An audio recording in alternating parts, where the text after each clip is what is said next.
तो स्वागत है आपका अपने चैनल के बवाल में। दोस्तों ये क्लास हमारी हिस्ट्री की क्लास रहने वाली है, जो आपके एग्जाम के पॉइंट ऑफ व्यू से बहुत ही ज़्यादा इंपॉर्टेंट क्लास रहने वाली है। अगर आप ICAR टेक्नीशियन की तैयारी कर रहे हैं तो आप इस क्लास को ले सकते हैं, आपके लिए बहुत ही ज़्यादा बेनिफिशियल साबित होगी। अगर आप किसी अदर एग्जाम की तैयारी कर रहे हैं, फॉर एग्जाम्पल SSC CHSL या फिर कोई भी ऐसा एग्जाम जिसके अंदर हिस्ट्री पूछी जाती है, तो आप इस क्लास को ले सकते हैं। आज का जो हमारा टॉपिक है आधुनिक भारत का पार्ट 4 यानी कि भाग 4 हमारा आज का टॉपिक रहने वाला है। तो इस क्लास को पूरा देखिएगा, आपके लिए बहुत ही ज़्यादा बेनिफिशियली साबित रहने वाली है। जो भी नया है चैनल को सब्सक्राइब करेंगे और बेल आइकन दबा देंगे ताकि आने वाली हर अपडेट आपको समय पर मिलते रहे। क्वेश्चन है हमारा 1935 के भारत अधिनियम या इंडिया एक्ट द्वारा प्रस्तावित फेडरल यूनियन में राजसी प्रांतों को शामिल करने के पीछे अंग्रेजों की असली मंशा क्या थी।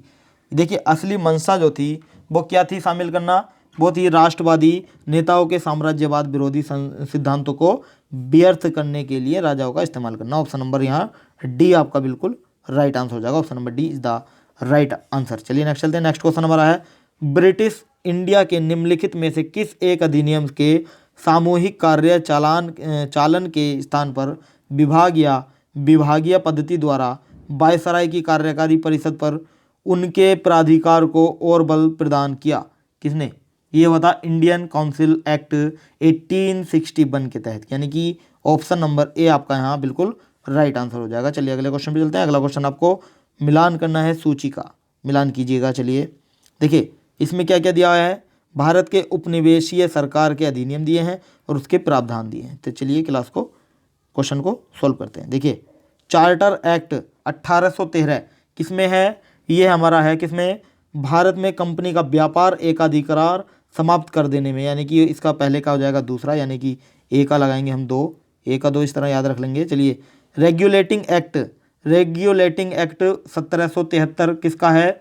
ये हमारा है किसका? कंपनी के निदेशकों को कंपनी के प्रबंध से संबंधित सभी पत्राचार व दस्तावेज ब्रिटिश सरकार को प्रस्तुत करने को कहा गया है।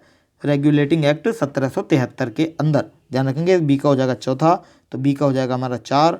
और एक्ट ऑफ 1858 का बताइए।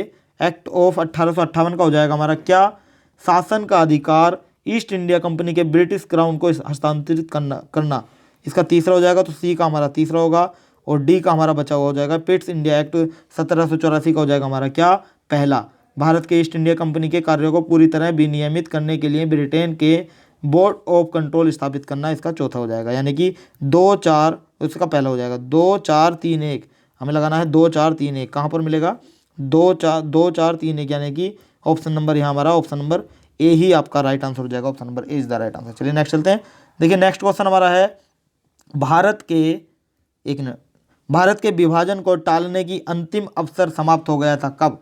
यह हुआ था कैबिनेट मिशन को अस्वीकार करने के साथ, यानी कि ऑप्शन नंबर यहाँ आपका सी हो जाएगा बिल्कुल राइट आंसर। ध्यान रखेंगे। चलिए अगले क्वेश्चन पे चलते हैं। अगला क्वेश्चन आपका मिलान करना है आपको। देखिए आपको दिया है व्यक्ति और उसके विषय। मैकडोनाल्ड का क्या हो जाएगा? ये हो जाएगा कम्युनल अवार्ड, इन्हें मिला है कम्युनल अवार्ड। और लिनलिथगो को क्या हुआ है? लिनलिथगो का क्या हो जाएगा? लिनलिथगो का हो जाएगा अगस्त प्रस्ताव से। और डलहौजी का क्या हो जाएगा बताइए? डलहौजी का हो जाएगा हमारा डॉक्ट्रिन ऑफ लैप्स।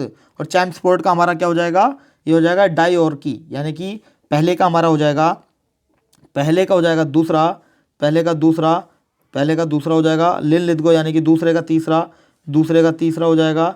और आपका तीसरे का पहला हो जाएगा, तो इसका राइट आंसर हो जाएगा ऑप्शन नंबर सी आपका बिल्कुल राइट आंसर हो जाएगा। चलिए अगले क्वेश्चन पे चलते हैं। अगला क्वेश्चन हमारा है, एक सेकंड दीजिएगा।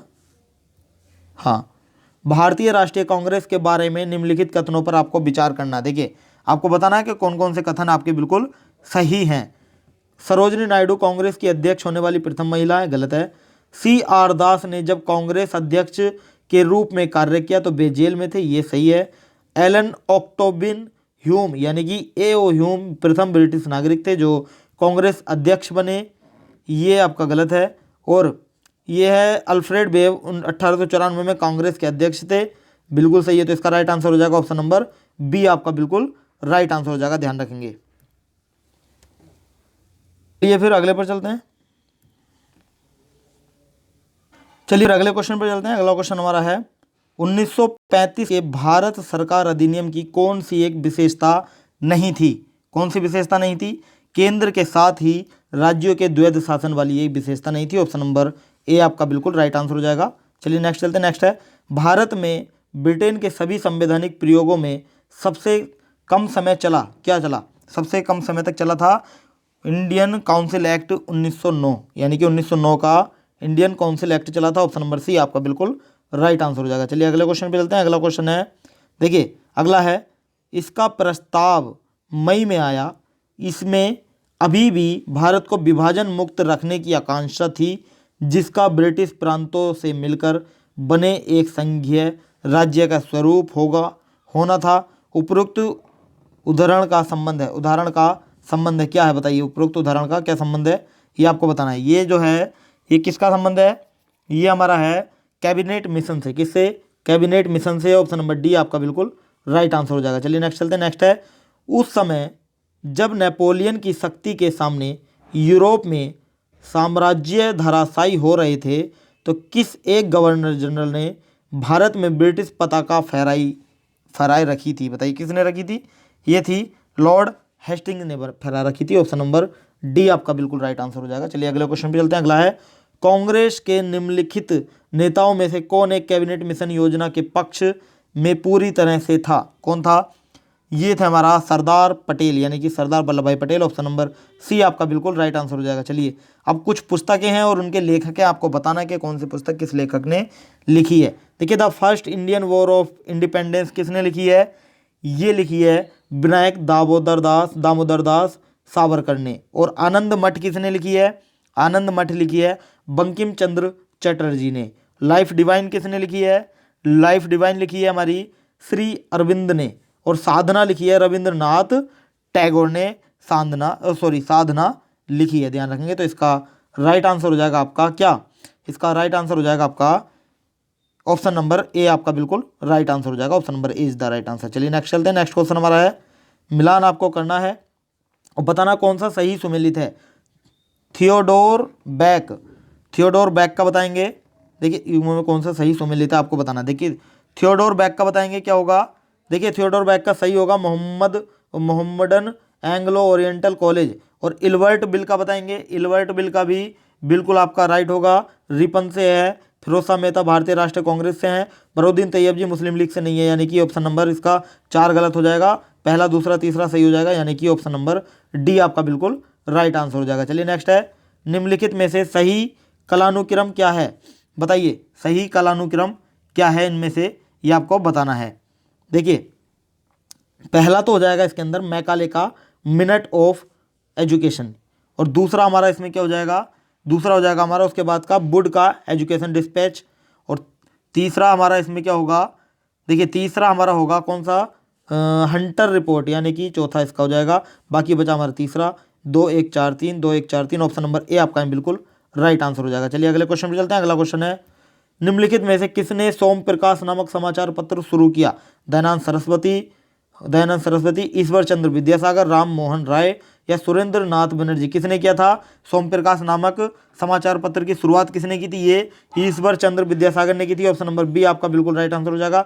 ईश्वर Chandra Vidyasagar is the right answer. चलिए नेक्स्ट है, भारत के स्वदेशी आंदोलन के दौरान लिखा गया गीत अमार सोनार बांग्ला ने बांग्लादेश को उसके स्वतंत्रता संग्राम में प्रोत्साहित किया और उसे बांग्लादेश ने राष्ट्रगान के रूप में अपनाया।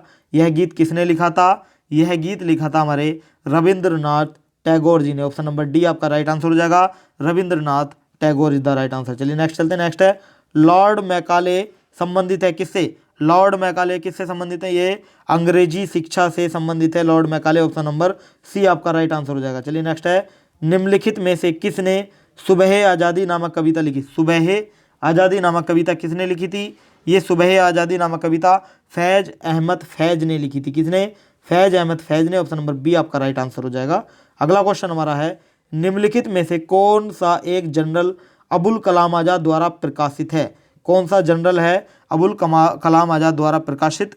ये है हमारा अल हिलाल। क्या? अल हिलाल, ध्यान रखेंगे, अल हिलाल प्रकाशित है, ध्यान रखेंगे। ऑप्शन नंबर ए आपका बिल्कुल राइट आंसर हो जाएगा। अगले क्वेश्चन पे चलते हैं। आपको बताना है, इसमें 2 स्तर दिए गए हैं। पहले में लेखक है और कृति है। बंकिम चंद्र की जो कृति है वो कौन सी है? बताइए। बंकिम चंद्र की कृति हमारी है देवी चौधुरानी। ऑप्शन नंबर बी आपका यानी कि 2 हो जाएगा पहले का। दीन बंधु मित्र ने कौन सी कृति लिखी है? दीन बंधु मित्र ने लिखी है नील दर्पण। कौन सी? नील दर्पण। और प्रेमचंद्र ने कौन सी लिखी है? प्रेमचंद्र ने बताना, प्रेमचंद्र ने लिखी है शतरंज के खिलाड़ी। शतरंज के खिलाड़ी। तो इसका हो जाएगा हमारा ऑप्शन नंबर सी आपका बिल्कुल राइट आंसर हो जाएगा। ऑप्शन नंबर सी हो जाएगा बिल्कुल right answer. Option number C is the right answer. चलिए अगले क्वेश्चन पे चलते हैं। अगला क्वेश्चन हमारा है गोल्डन थ्रेशोल्ड नामक कविता संग्रह के रचयिता कौन है? अरुणा आसफ खाली हैं, एनी बेसेंट हैं, सरोजनी नायडू या विजय लक्ष्मी पंडित? कौन है गोल्डन थ्रेशोल्ड के रचयिता? ये हमारे हैं कौन? सरोजनी नायडू हैं। कौन? Sarojini Naidu. Option number C आपका बिल्कुल राइट आंसर हो जाएगा। चलिए नेक्स्ट है निम्नलिखित में से कौन सा एक इतिहास के विषय में कार्ल मार्क्स के दृष्टिकोण का संक्षिप्त वर्णन करता है? कौन करता है? ये हो जाएगा इतिहास शोषक और शोषित वर्गों के बीच संघर्ष का सिलसिला। ऑप्शन नंबर सी आपका बिल्कुल राइट हो जाएगा। चलिए नेक्स्ट है भारत में प्रथम 3 विश्वविद्यालय जैसे कलकत्ता विश्वविद्यालय, मद्रास विश्वविद्यालय, बम्बई विश्वविद्यालय की स्थापना किस वर्ष हुई थी? तीनों की एक ही वर्ष में हुई थी। कब हुई थी? 1857 में हुई थी। कब? 1857 में की गई थी। चलिए नेक्स्ट चलते हैं। नेक्स्ट है मिलान आपको करना है। समाचार पत्र दिए गए हैं और भाषा दी गई है। भारत मित्र किस भाषा में है? भारत मित्र हमारा हिंदी में है, हिंदी में। और राष्ट्रमत कहाँ पर किस में है? राष्ट्रमत हमारा है मराठी में। और प्रजा मित्र किस में है? प्रजा मित्र हमारा है गुजराती में, ध्यान रखेंगे। और नायक हमारा बांग्ला में है। नायक हमारा किस में है? बांग्ला में। तो इसका राइट आंसर आपका हो जाएगा ऑप्शन नंबर सी आपका बिल्कुल राइट आंसर हो जाएगा। Option number C is the right answer. चलिए नेक्स्ट चलते हैं। नेक्स्ट है महात्मा गांधी ने कहा था कि उनकी कुछ सबसे गहन धारणाएं अनटू दिस लास्ट नामक पुस्तक में प्रतिबिंबित होती हैं और इस पुस्तक ने उनके जीवन को बदल डाला। इस पुस्तक का वह संदेश क्या था जिसने महात्मा गांधी को बदल डाला?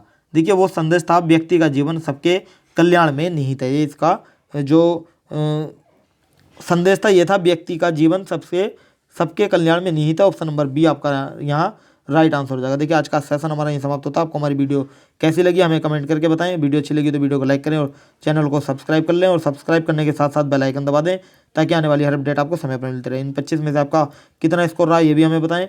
कल को हम पूरे हिस्ट्री का टेस्ट लेने वाले हैं। अगर आपने हमारा चैनल सब्सक्राइब नहीं किया तो अभी सब्सक्राइब करें। कल को 12 बजे आपका टेस्ट होगा पूरी हिस्ट्री का।